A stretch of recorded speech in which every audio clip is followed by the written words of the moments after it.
Presidente, Sr. Ministro, o Sr. Ministro tem feito passar a imagem hoje de manhã de que o procedimento adotado este ano foi idêntico ao do ano passado. E eu tenho que lhe dizer claramente que não é verdade o que acaba de dizer e o que tem dito esta manhã. Porque o ano passado, e como mandam as regras, o PEC é debatido e discutido na Assembleia e posteriormente apresentado em Bruxelas. E o que os senhores fizeram este ano foi anunciar em Portugal, meterem-se no avião, submetê-lo a Bruxelas e agora estar a discuti-lo pela primeira vez na Assembleia agora. E, eventualmente, formalmente, o programa apresentá-lo antes do dia 24. Não é verdade. Os senhores optaram claramente por privilegiar as reuniões em Bruxelas em detrimento dos órgãos de soberania e dos portugueses. Os senhores foram a despacho, como eu já disse esta manhã também, a despacho ao gabinete da Sra. Merkel. Segunda questão.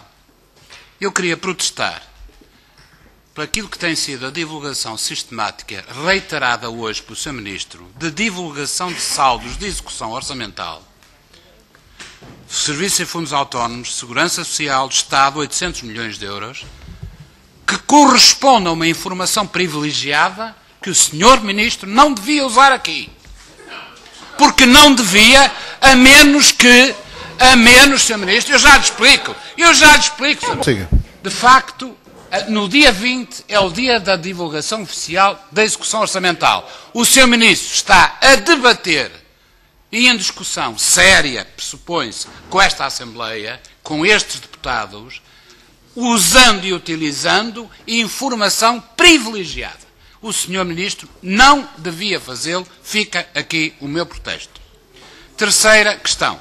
Ó Sr. Ministro, eu vou insistir, porque isto é importante para desfazer ideias que o Governo tem vendido nas últimas semanas aos portugueses, nos últimos meses. Não é implicitamente que está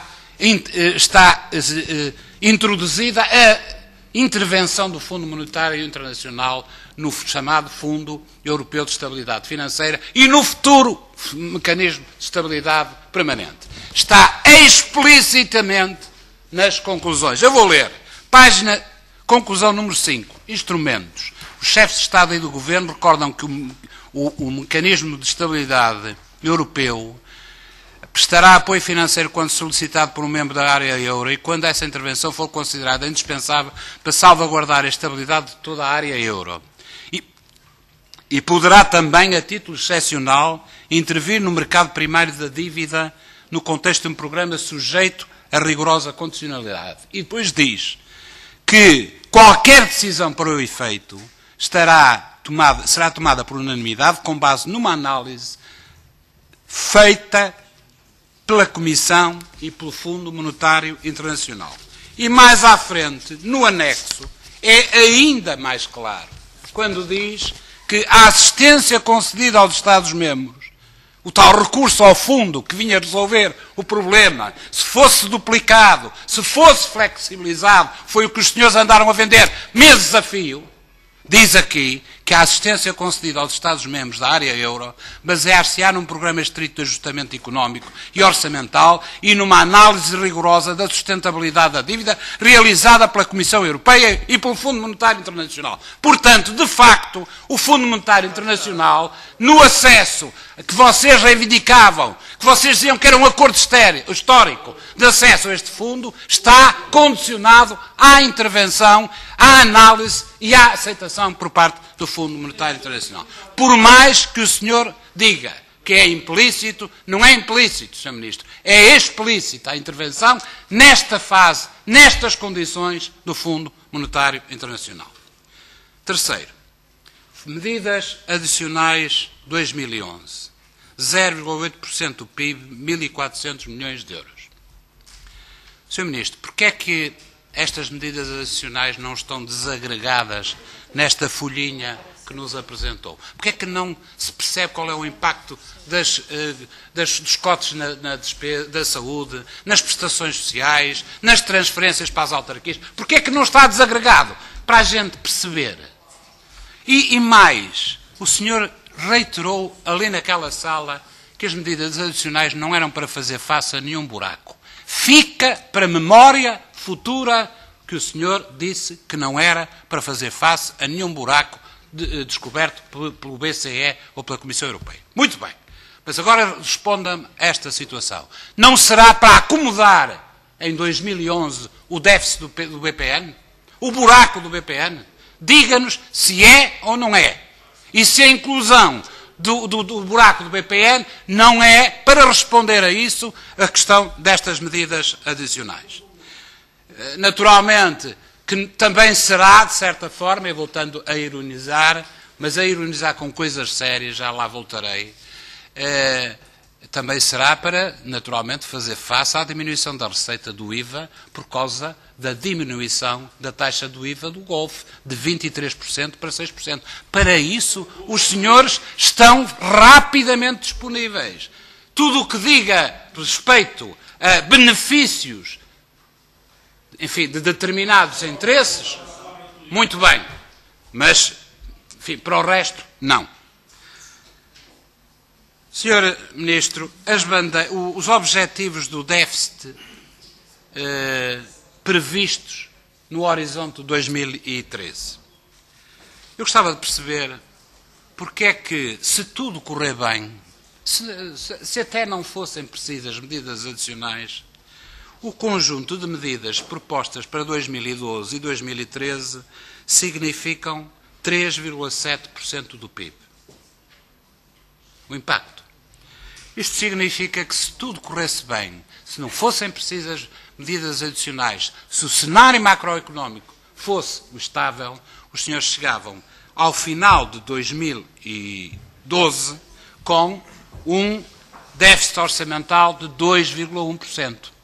E chegariam ao final de 2013 com um déficit orçamental de 0,9% do PIB. Mecanicamente, em termos aproximados, isto se tudo correr bem este ano.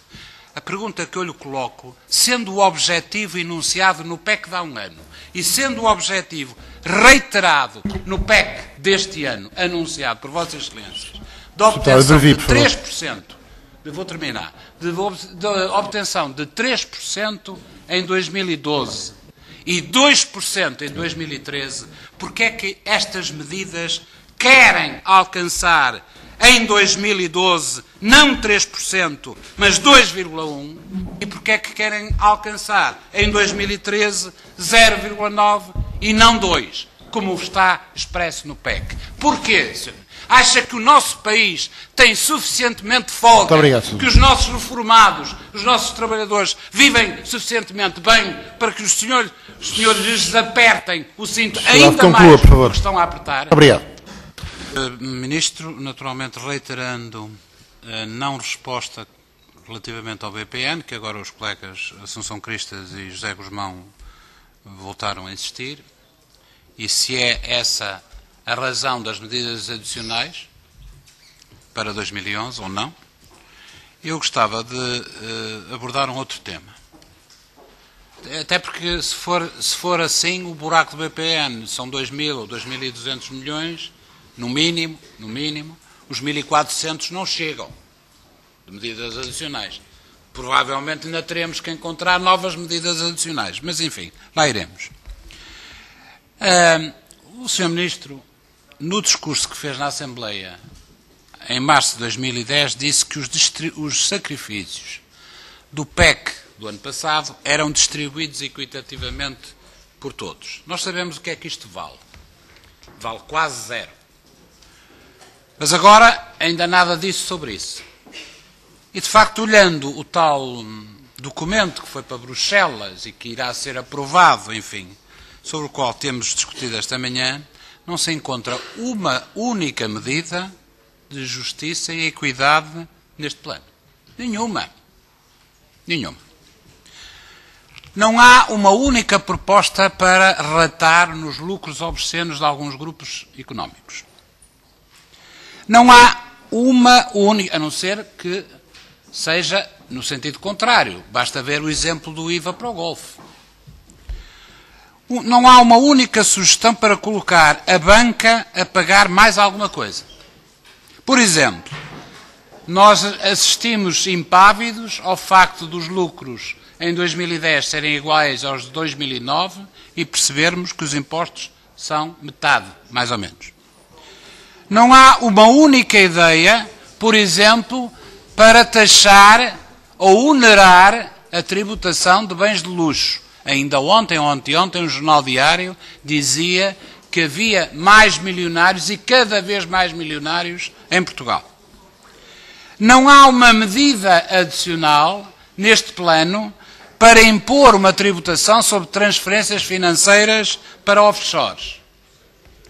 Não há uma proposta para colocar na ordem, e digo na ordem, a Sociedade de Desenvolvimento da Madeira, isto é, a Sociedade Gestora da Zona Franca da Madeira, que não cumpre com as obrigações declarativas fiscais e não presta informações a que é obrigada, informações agregadas sobre as empresas licenciadas e que permite assim que algumas destas empresas possam beneficiar de regimes fiscais ainda mais favoráveis, os do artigo 33, em vez daqueles que poderão ser os resultantes da aplicação do artigo 35 e 36. Portanto, não há nada.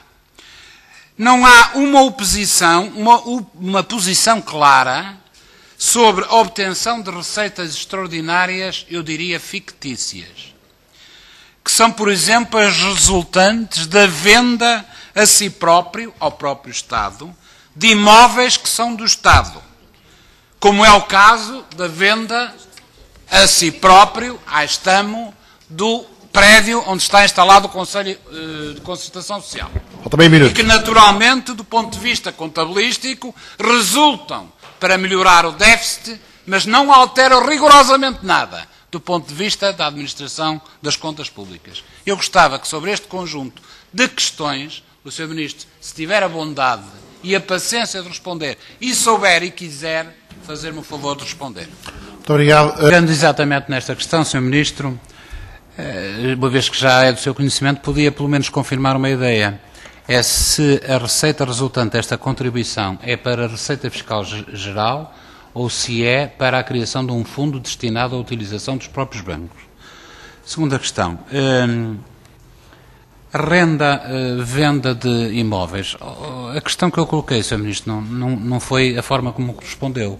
Foi se achava correto que a venda de imóveis a si próprio, do Estado a si próprio, seja uma forma utilizável indiscriminadamente para artificialmente ter incidências e consequências imediatas no déficit.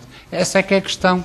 Essa é que é a questão que se deve ser colocada. E já agora, pegando no caso concreto do SES, perguntar-lhe se o objetivo é despejar o SES, porque o SES, sendo uma instituição sem autonomia financeira, sendo apenas de autonomia administrativa, não tem qualquer hipótese de pagar 7 mil euros por mês, 84 mil euros por ano de renda.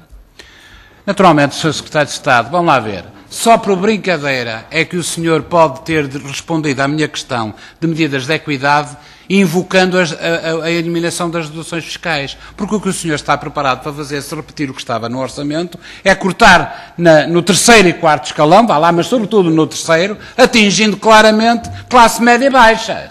Se acha que isso é equidade, bom, vamos ali e já vimos sobre o conceito de equidade fiscal do Governo. Agora, o que o senhor não diz o que o senhor não diz é se há alguma intenção para impedir que se repita o que se está a ocorrer com a banca em 2010. É que em 2010 a banca teve os mesmos lucros de 2009, rigorosamente os mesmos lucros, e está a preparar-se para pagar menos de metade dos impostos. É contra isto, Sr. Secretário de Estado, que os reformados aos quais os senhores querem congelar as pensões e cortar e aumentar o IRS aos reformados não podem aceitar. É contra isto que os idosos que vão pagar mais com participação pela saúde não podem aceitar. Mas sobre isto o senhor não responde rigorosamente nada.